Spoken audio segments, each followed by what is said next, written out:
Hello সপ্তম শ্রেণীর student, ভয় পেও না। ক্লাসভেল এখন তোমাদের জন্য কোর্স শুরু করেছে। চলো আনন্দের সাথে কিভাবে শিখতে হয় আমরা একটু দেখি। এটি কি বলতে পারবে? এটি একটি ব্যাকটেরিয়া। এর নাম কি? এর নাম হচ্ছে কক্কাস ব্যাকটেরিয়া।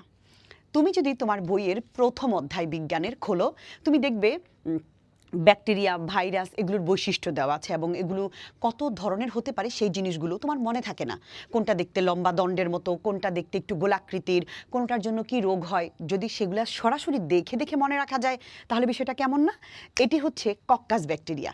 তুমি তোমার বই যদি খোলো, আমি তোমাকে একটু বইটা দেখাই। তোমার বইয়ের 3 পৃষ্ঠায় এখানে ব্যাকটেরিয়া লেখা আছে। আচ্ছা, ব্যাকটেরিয়া কাকে বলে? ব্যাকটেরিয়া হচ্ছে অসবুজ আদি নিউক্লিয়াস যুক্ত এককোষী একটি আণুবীক্ষণিক জীব।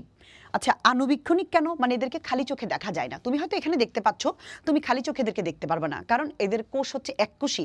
আচ্ছা, কোষ দুই ধরনের হয়, এককোষী জীব আছে আবার বহুকোষী জীব আছে। যেমন মানুষ, আমরা হচ্ছে বহুকোষী, ঠিক আছে? তো আর যেমন ব্যাকটেরিয়া, তারপরে হচ্ছে অ্যামিবা, ইস্ট, এই জিনিসগুলো হচ্ছে এককোষী, এদেরকে খালি চোখে দেখতে পাবে না তুমি। তোমার আণুবীক্ষণিক যন্ত্র লাগবে এদেরকে দেখার জন্য।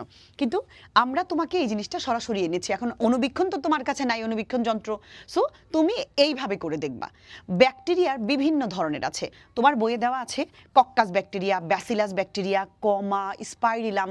চলো সরাসরি এদেরকে দেখে দেখে বৈশিষ্ট্যগুলো মনে রাখি। তোমাদের বইয়ে দেওয়া আছে কক্কাস ব্যাকটেরিয়া। কোনো কোনো ব্যাকটেরিয়া কোষের আকৃতি গোলাকার। তুমি যদি দেখো, এটা কি কোষের আকৃতি গোলাকার? ইয়েস, গোলাকার। সো এটি হচ্ছে কক্কাস। আর কি বৈশিষ্ট্য মিলে দেখি? এরা এককভাবে অথবা দল বেঁধে থাকতে পারে। যেমন তুমি দেখতে পাচ্ছ এখানে মনোকক্কাস, মানে একা দেখতে পাচ্ছ ওকে। আবার এককভাবে দেখতে পাচ্ছ, আবার তুমি এদেরকে দল বেঁধেও দেখতে পাবে। এই যে দেখো, আমি যদি তোমাকে একটু দেখাই, এরকম। অথবা আরও আছে, ঠিক আছে? অনেক ধরনের ব্যাকটেরিয়া আছে। এই যে দেখো, দল বেঁধেও থাকতে পারে, এককভাবেও থাকতে পারে, দল বেঁধেও থাকতে পারে। সো আমরা দেখে নিলাম কক্কাস ব্যাকটেরিয়া। এবার আমরা বই থেকে দেখছি এবং এখান থেকে আমরা পড়বো। আর কি আছে? এটা কি করে? এদের কারণে মূলত নিউমোনিয়া রোগের সৃষ্টি হয়। তাহলে আমরা, এই যে আমাদের নিউমোনিয়া হয়, নিউমোনিয়া কিন্তু মূলত এক ধরনের পানিবাহিত রোগ, আমরা জানি সবাই। এই নিউমোনিয়া রোগটা মূলত এই কক্কাস ব্যাকটেরিয়ার কারণে সৃষ্টি হয়। তাহলে যদি আমাদেরকে প্রশ্ন করা হয় কক্কাস ব্যাকটেরিয়া দেখতে কেমন, আমরা জানি গোলাকার আছে, গোলাকার। এরা এককভাবে অথবা দল বেঁধে থাকতে পারে। বৈশিষ্ট্য মনে কেন থাকবে না? এদের কারণে মূলত নিউমোনিয়া রোগের সৃষ্টি হয়। চলো দ্বিতীয়টা দেখি। দ্বিতীয়টা বলেছে ব্যাসিলাস ব্যাকটেরিয়া। এরা দেখতে লম্বা দণ্ডের ন্যায়। চলো তো দেখি ব্যাসিলাস। দেখো, এই যে লম্বা দণ্ডের মতো, এটা হচ্ছে ব্যাসিলাস ব্যাকটেরিয়া। সো এই ব্যাসিলাস ব্যাকটেরিয়াটা লম্বা দণ্ডের মতো দেখতে। তাহলে এই যে এরা হচ্ছে লম্বা দণ্ডের মতো দেখতে, এদের কারণে মূলত কি রোগের সৃষ্টি হয়? ধনুষ্টঙ্কার ও রক্ত আমাশয় সৃষ্টি হয়। তাহলে আমাদের মনে থাকবে লম্বা দণ্ডের মতো দেখতে ব্যাসিলাস ব্যাকটেরিয়া, এবং এদের কারণে রক্তামশয় ও ধনুষ্টঙ্কার রোগের সৃষ্টি হয়। চলো আরেকটা দেখি। আরেকটা আছে কমা ব্যাকটেরিয়া। এরা বাঁকা দণ্ডের ন্যায়, এদের আকৃতি হয়। ব্যাকটেরিয়া মানুষের কলেরা রোগের জন্য এরা দায়ী। আরেকটা আছে স্পাইরিলাম।